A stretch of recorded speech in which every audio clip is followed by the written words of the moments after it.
You may have heard about the Quran's idea of paradise being 72 virgins, and I promise I will come back to those virgins. But in fact, here in the Northwest, we're living very close to the real Quranic idea of paradise, defined 36 times as gardens watered by running streams. Since I live in a houseboat on the running stream of Lake Union, this makes perfect sense to me. But the thing is, how come it's news to most people? I know many well-intentioned non-Muslims who've begun reading the Quran but given up, disconcerted by its otherness. The historian Thomas Carlyle considered Muhammad one of the world's greatest heroes, yet even he called the Quran as toilsome reading as I ever undertook, a wearisome, confused jumble. Part of the problem, I think, is that we imagine that the Quran can be read as we usually read a book, as though we can curl up with it on a rainy afternoon with a bowl of popcorn within reach, as though God, and the Quran is entirely in the voice of God speaking to Muhammad, were just another author on the bestseller list. The fact that so few people do actually read the Quran is precisely why it's so easy to quote. That is, to misquote. Phrases and snippets taken out of context in what I call the highlighter version, which is the one favored by both Muslim fundamentalists and anti-Muslim Islamophobes. So this past spring, as I was gearing up to begin writing a biography of Muhammad, I realized I needed to read the Quran properly as I could, that is. My Arabic's reduced by now to wielding a dictionary, so I took 4 well-known translations and decided to read them side by side, verse by verse, along with a transliteration and the original 7th century Arabic. Now, I did have an advantage. My last book was about the story behind the Shia-Sunni split, and for that I'd worked closely with the earliest Islamic histories, so I knew the events to which the Quran constantly refers, its frame of reference. I knew enough, that is, to know that I'd be a tourist in the Quran, an informed one, an experienced one even, but still an outsider, an agnostic Jew reading someone else's holy book. So I read slowly. I'd set aside 3 weeks for this project, and that, I think, is what is meant by hubris, because it turned out to be 3 months. I did resist the temptation to skip to the back where the shorter and more clearly mystical chapters are, but every time I thought I was beginning to get a handle on the Quran, that feeling of, I get it now, it'd slip away overnight, and I'd come back in the morning wondering if I wasn't lost in a strange land. And yet the terrain was very familiar. The Quran declares that it comes to renew the message of the Torah and the Gospels, so 1/3 of it reprises the stories of biblical figures like Abraham, Moses, Joseph, Mary, Jesus. God himself was utterly familiar from his earlier manifestation as Yahweh, jealously insisting on no other gods. The presence of camels, mountains, desert wells, and springs took me back to the year I spent wandering the Sinai desert.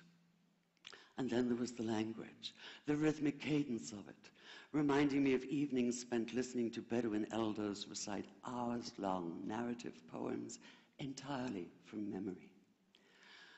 And I began to grasp why it's said that the Quran is really the Quran, only in Arabic. Fatiha, the 7-verse opening chapter that is the Lord's Prayer and the Shema Israel of Islam combined. It's just 29 words in Arabic, but anywhere from 65 to 72 in translation. And yet the more you add, the more seems to go missing. The Arabic has an incantatory, almost hypnotic quality that begs to be heard rather than read, felt more than analyzed. It wants to be chanted out loud, to sound its music in the ear and on the tongue.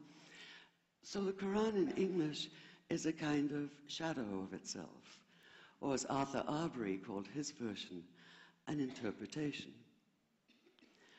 But all is not lost in translation.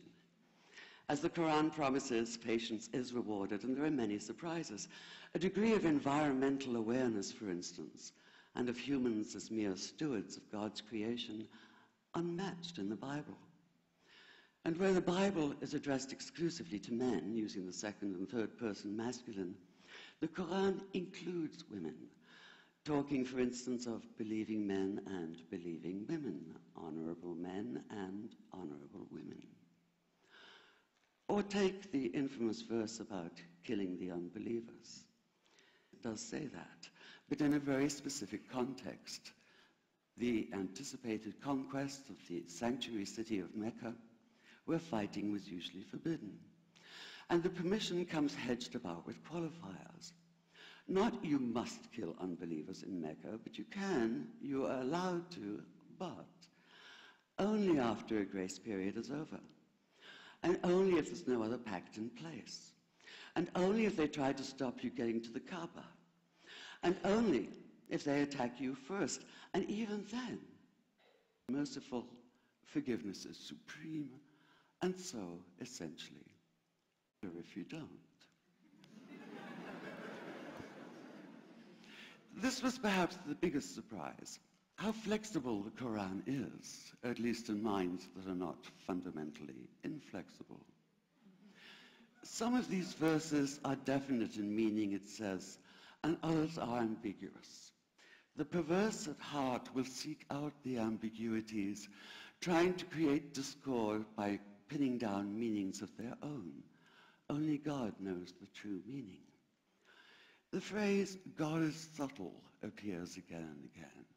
And indeed, the whole of the Quran is far more subtle than most of us have been led to believe, as in, for instance, that little matter of virgins and paradise.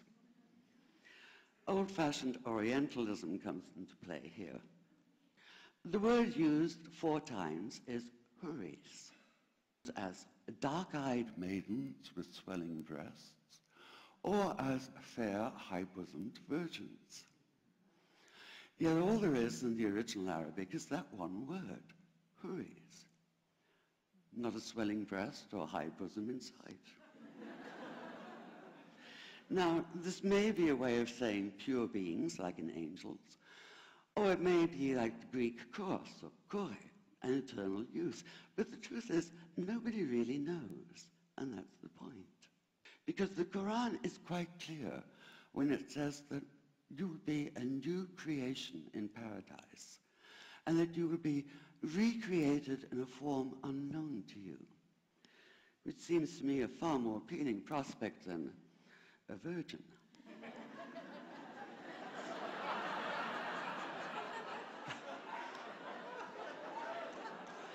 And that number 72 never appears. There are no 72 virgins in the Quran.